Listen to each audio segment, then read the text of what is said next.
Welcome back to our geometry class. Today, we're exploring three-dimensional shapes, specifically how they unfold and refold. We're on page 95, focusing on nets of cubes and cuboids.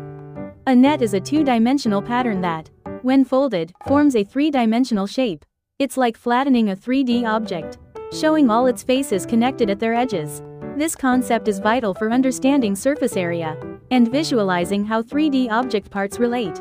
Let's start with a cube. A special cuboid where all 6 faces are identical squares. Think of a dice. If you cut along its edges and unfold it, what would it look like? There are 11 different possible nets for a cube. Each net consists of 6 squares connected to form a closed cube. For instance, one common net looks like a T shape. 4 squares in a row, with one square above the second and another below the third.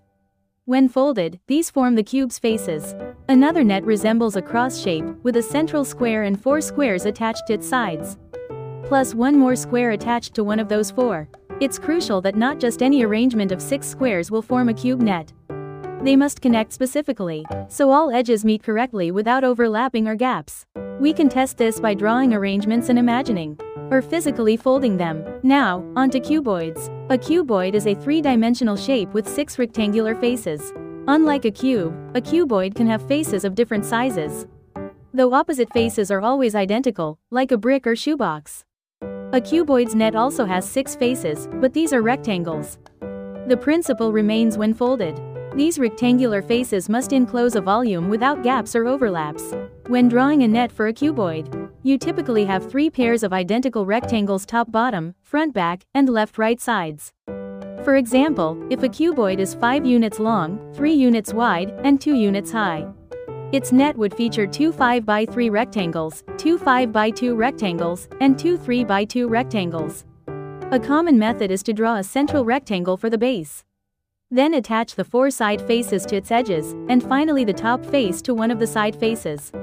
Remember, the dimensions of the rectangles in the net must match the cuboid's faces. For instance, if a side face is 5 units long and 2 units high, the net rectangle must be 5x2.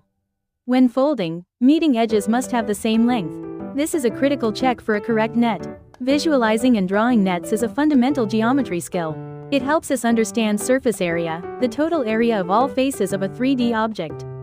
Unfolding a shape into its net allows easy calculation of each face's area, then adding them for the total surface area. This is practical, for instance, in packaging design, where precise surface area determines material needs. Practice is key. Try drawing different nets for cubes and cuboids. You can cut and fold them to see if they work. This hands-on experience solidifies understanding. The goal is a 2D shape that, when folded along its edges, perfectly forms the 3D shape, with all faces connected and no gaps or overlaps. As we work through page 95, keep these principles in mind: how faces connect, how edges meet, and how the overall shape forms. Mastering nets provides a deeper appreciation for 3D object structure and properties. Good luck with your practice.